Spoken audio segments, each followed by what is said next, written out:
जय हिंद दोस्त, कैसे हो आप सब। उम्मीद करते हैं सब बढ़िया होगा। आज एक नया सीरीज का हम शुरुआत किए हैं। उम्मीद करते हैं ये सीरीज आपको पसंद आएगा और यदि पसंद आए तो लाइक और शेयर जरूर करें, कमेंट जरूर करें दोस्तों। तो इसमें हम आपको जीव विज्ञान के कुछ महत्वपूर्ण प्रश्न लेकर के आए हैं जो बिना लिखे, बिना बोर्ड पर लिखे आपको हम रिवीजन करवाएंगे, याद करवाएंगे। आपको पीछे से बोलना होगा, हम प्रश्न पूछेंगे तो आपको उत्तर भी देना होगा, और नहीं तो आराम से आप ध्यान से आपको सिर्फ सुनना होगा। अभी आप फॉर्म बीएसएससी का भरे हैं, दरोगा का भरे हैं, तो उसके लिए बहुत ही फायदेमंद होगा। तो चलिए दोस्तों, बिना देर किए हुए शुरू करते हैं, है ना। देखिए, जीव विज्ञान एवं जंतु विज्ञान के पिता कौन है? तो अरस्तु है। जीव विज्ञान एवं जंतु विज्ञान, बार बार बोलना है, बोलने से याद होगा। हम आपको रिवीजन करवा रहे हैं, ठीक है। वीडियो के अंत तक बने रहे, बहुत फायदा होगा। जीव विज्ञान एवं जंतु विज्ञान के पिता कौन है? अरस्तु को कहा जाता है। किसको कहा जाता है? अरस्तु को। अरस्तु का जो प्रिय शिष्य था, जानते हैं ये कौन था? सिकंदर महान। यानी सिकंदर महान का गुरु कौन था? अरस्तु था। अरस्तु हो गया, प्लेटो हो गया, सुकरात हो गया, ये सब क्या थे? महान दार्शनिक थे। दार्शनिक का काम क्या होता है? जो हम नहीं देखते हैं वो देख लेते हैं। तो ये सब महान दार्शनिक हुए हैं, अरस्तु, प्लेटो और सुकरात। यहाँ पर क्वेश्चन था जीव विज्ञान एवं जंतु विज्ञान के पिता कौन थे? तो आंसर होगा अरस्तु। चलिए नेक्स्ट क्वेश्चन की ओर बढ़ते हैं हम लोग। कहते हैं चिकित्सा विज्ञान के पिता किसे कहा जाता है? जल्दी से बताइए, चिकित्सा विज्ञान के पिता किसे कहा जाता है? तो हिप्पोक्रेटस को। किसको कहा जाता है? हिप्पोक्रेटस को। हिप्पोक्रेटस को याद रहना चाहिए, ठीक है। 2-3 बार बोलिए, आपको यहीं पर सारा याद हो जाएगा। चिकित्सा विज्ञान के पिता हिप्पोक्रेटस को, चिकित्सा विज्ञान के पिता हिप्पोक्रेटस को। चलिए आगे। कोशिका की खोज किसने किया? तो कोशिका का खोज किसने किया? रॉबर्ट हुक ने किया। किसने किया? रॉबर्ट हुक ने किया। कोशिका सिद्धांत का स्लाइडेन एवं स्वान ने कब किया? 1838-39 में। कोशिका सिद्धांत का कहेगा तो स्लाइडेन, स्वान। कोशिका का खोज किसने किया? तो रॉबर्ट हुक ने किया। कब किया? तो 1665 में किया। कोशिका का खोज किसने किया? रॉबर्ट हुक ने किया, 1665 में किया। चलिए, सबसे छोटी कोशिका का नाम बताइए, क्या होगा सबसे छोटी कोशिका का नाम? तो सबसे छोटी कोशिका का नाम होगा माइकोप्लाज्म गैलीसेप्टिकमा। माइकोप्लाज्म गैलीसेप्टिकमा याद रखिएगा। सबसे बड़ी कोशिका शुतुरमुर्ग की अंडे की। सबसे बड़ी कोशिका शुतुरमुर्ग की अंडे की। सबसे छोटी कोशिका तो गैलीसेप्टिकमा आपका हो जाएगा आंसर। शॉर्ट में याद रखिएगा, गैलीसेप्टिकमा। चलिए आगे बढ़ते हैं। पत्तियों का रंग पीला होने का कारण क्या है? तो कैरोटीन है। पत्तियों का रंग पीला होने का कारण क्या है? तो कैरोटीन है। याद हो जाएगा, ठीक है। आपको एक बार सुनना है ध्यान से, बस याद हो जाएगा, ठीक है। चलिए, फलों के छिलके एवं फूलों में कौन सा लवक पाया जाता है? तो वर्णी लवक पाया जाता है। कौन सा लवक पाया जाता है? वर्णी लवक, ठीक है। अब ये लवक 3 प्रकार के होते हैं, वर्णी लवक, अवर्णी लवक और हरित लवक। और ये लवक किस में पाया जाता है? तो पादप कोशिका में पाया जाता है, जंतु कोशिका में नहीं पाया जाता है, ठीक है। तो चलिए नेक्स्ट क्वेश्चन है, लाइसोसोम को क्या कहा जाता है? बार बार क्वेश्चन पूछता है, बहुत ही इंपॉर्टेंट है। तो लाइसोसोम का है ना क्या कहा जाता है? तो ऐसे भी क्वेश्चन पूछता है, आत्महत्या की थैली किसे कहा जाता है? तो लाइसोसोम को, ठीक है। और क्वेश्चन ऐसे ही ज्यादा पूछता है, आत्महत्या की थैली किसे? लाइसोसोम। देखिए, लाइसोसोम का खोज किसने किया था? बी दुबे ने किया था। लाइसोसोम करता क्या है? तो जो कोशिका काम करना बंद कर देता है, जो मरी हुई कोशिका होता है उसको साफ करने का काम करता है, अपना रस को छिड़काव कर देता है और उसको साफ कर देता है। तो कौन करता है? लाइसोसोम करता है, ठीक है। चलिए, कोशिका का बहुत सारे जैसे कि भाग हो गए, कोशिका भित्ति हो गया, कोशिका झिल्ली हो गया, ठीक है। ये सब हो गया जो लाइसोसोम हो गया, माइटोकॉन्ड्रिया हो गया, केंद्रक हो गया, ये सब कोशिका के क्या है? भाग है। तो चलिए यहाँ पर लाइसोसोम के आगे राइबोसोम। अब देखिए, ये भी कोशिका का भाग है। तो राइबोसोम किसके बने होते हैं? तो आंसर होगा आरएनए एवं प्रोटीन के बने होते हैं। किसके बने होते हैं? आरएनए एवं प्रोटीन के बने होते हैं, ठीक है। आरएनए का full form ribonucleic acid, ribonucleic acid RNA का हो गया। और राइबोसोम किसके बने होते हैं? आरएनए और प्रोटीन के। देखिए, राइबोसोम जो होता है ना, अंतःपरद्रव्यी जालिका। अंतःपरद्रव्यी जालिका क्या होता है? इसको इंग्लिश में बोला जाता है इंडोप्लाज्मिक रेटिकुलम। इसका 2 भाग होता है, एक स्मूथ होता है और एक रफ होता है। मतलब एक चिकना होता है और एक खुरदुरा होता है।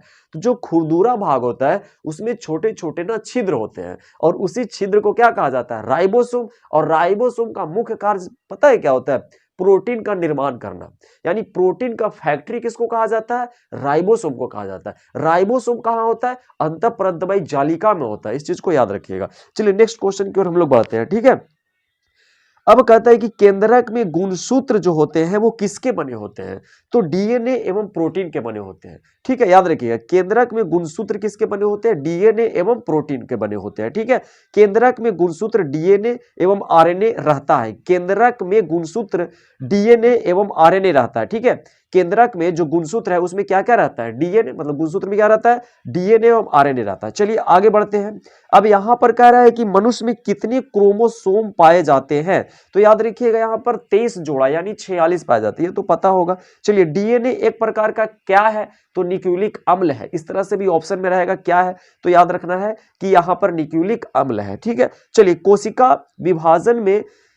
विभाजन में जीव में क्या करता है ये, तो प्रजनन करने का काम है, वृद्धि करने का काम करते हैं, तो पता होगा कोशिका विभाजन। ठीक है, और कोशिका विभाजन 3 प्रकार का होता है। ठीक है, समसूत्री विभाजन, असूत्री विभाजन और एक हो गया आपका अर्धसूत्री विभाजन। तो ये 3 प्रकार के, असूत्री, समसूत्री और अर्धसूत्री 3 प्रकार के कोशिका विभाजन होता है। कोशिका विभाजन का मतलब होता है कि नए कोशिका का निर्माण होता है। ठीक है, और इसके पहले मैंने बताया कोशिका का खोज किसने किया, तो रॉबर्ट हुक ने किया। कब किया, तो 1665 में किया। ठीक है, चलिए और आगे क्वेश्चन की ओर हम लोग बढ़ते हैं। ठीक है, अब कहता है कि समसूत्री विभाजन के कारण जीवों में क्या होता है, तो वृद्धि विकास होता है। सिंपल है यहां से। चलिए, कोशिका अब क्या है, तो यहां से याद रखिएगा सबसे जीवन की क्या है, रचनात्मक एवं क्रियात्मक इकाई है। कुछ चीजों को याद कर लीजिए, किसी किसी का क्वेश्चन हम पूछेंगे और किसी चीज को बस समझ लेना है। चलिए आगे बढ़ते हैं समझते हुए। कहता है कि मानव शरीर में कितनी अरब कोशिकाएं हैं, चलिए जल्दी से बताइए, मानव शरीर में कितने कोशिकाएं हैं, अरब में बताना है। 5000 अरब कोशिकाएं हैं। कितने हैं, 5000 अरब कोशिकाएं हैं। ठीक है, सोच लीजिए हमारा शरीर है उसमें कितना कोशिका है, 5000 अरब कोशिका। और कोशिकाओं का कितना भाग होता है, जो अभी हम लोग कोशिका भित्ति, कोशिका झिल्ली, गुणसूत्र, ये सब उसी कोशिका का ही भाग है ना। ठीक है, माइटोकॉन्ड्रिया हो गया, लाइसोसोम हो गया, केंद्रक, सब उसी का है। ठीक है, तो ये इतना कितना है, तो ये 5000 है। चलिए, गुणसूत्र का खोज किसने किया, तो यहां से याद रखिएगा वाल्डेयर ने किया। गुणसूत्र का खोज किसने किया, वाल्डेयर। चलिए नेक्स्ट क्वेश्चन की ओर। अब कहता है कि जीन शब्द का प्रतिपादन किसने किया, जीन शब्द का, तो जीन शब्द का प्रतिपादन किया है जोहानसन ने। ठीक है, चलिए, सबसे छोटी कोशिकांग तो राइबोसोम, याद रखिएगा सबसे छोटी कोशिकांग राइबोसोम।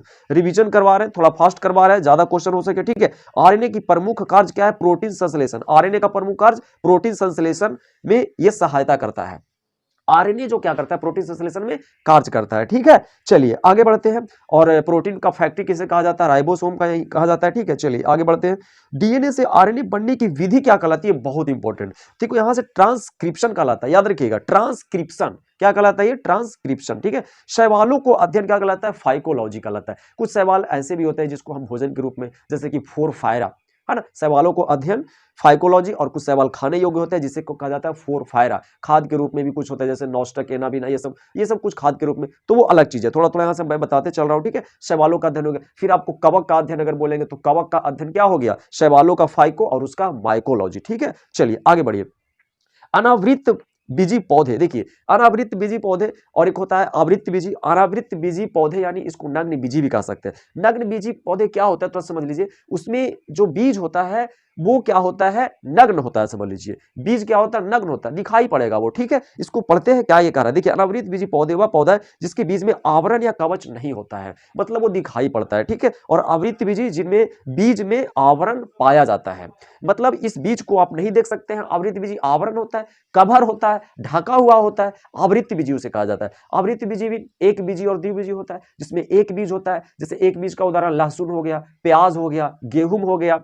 अब जैसे कि गेहूं हो गया, अब जब हम उसको बोते हैं, एक गेहूं को बोते हैं तो एक ही पौधा बनता है, उसमें एक बीज होता है। लहसुन जब निकालते हैं उसमें से एक लहसुन निकालते हैं, उसको हम बोते हैं तो एक लहसुन का पौधा होता है, उसमें यानी एक बीज होता है। तो एक बीजी मतलब उसमें बीज होता है और एक बीज होता है। ठीक है, अब जैसे आप क्या खा रहे हैं, सेव खा रहे हैं, तो उसमें एक नहीं है, बीज अंदर होता है, वो भी ढका रहता है, हम देख नहीं सकते हैं अंदर में, तो वो आवृत बीजी के अंतर्गत आ गया और वो एक बीजी नहीं, उसको द्विबीजी बोलेंगे। ठीक है, चलिए आगे बढ़ते हैं। फिर यहां से कहता है कि सबसे छोटा आवृत बीजी पादप, अभी मैंने आवृत बीजी बताया, अब उसमें सबसे छोटा पौधा बताइए आवृत बीजी कौन सा है, तो आपका हो जाएगा लेमना। याद रखिए कौन सा होगा, लेमना। चलिए आगे बढ़ते हैं। सबसे बड़ा आवृत बीजी पादप यूकलिप्टस हो गया। कौन सा हो गया, यूकलिप्टस। याद रखिएगा सबसे छोटा आवृत बीजी, बोलिए पीछे से, सबसे छोटा आवृत बीजी लेमना, सबसे छोटा आवृत बीजी पादप लेमना, सबसे बड़ा आवृत बीजी पादप यूकलिप्टस। आगे सबसे छोटा पुष्प, सबसे छोटा पुष्प वुल्फिया, सबसे छोटा पुष्प वुल्फिया। और सबसे बड़ा पुष्प आपको पता होगा रिफ्लेशिया। ठीक है, चलिए, सबसे बड़ा पत्ती विक्टोरिया रिजिया की है। विक्टोरिया सबसे बड़ा पत्ती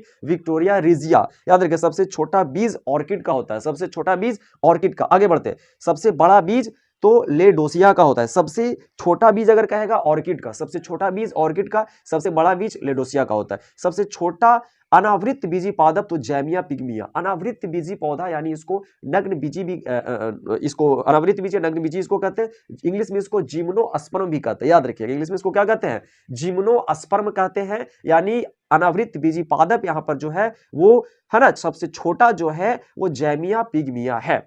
चलिए आगे, केंद्रक का खोज रॉबर्ट ब्राउन ने किया। केंद्रक का खोज किसने किया? रॉबर्ट ब्राउन ने किया। केंद्रक का खोज किसने किया? रॉबर्ट ब्राउन ने किया। ठीक है, माइटोकॉन्ड्रिया को ऊर्जा गृह कहा जाता है। माइटोकॉन्ड्रिया का खोज किसने किया? एल्टमैन ने किया। याद रखिएगा, यहां पर दिया हुआ कि माइटोकॉन्ड्रिया को ऊर्जा गृह कहा जाता है, पावर हाउस। ठीक है, पावर हाउस।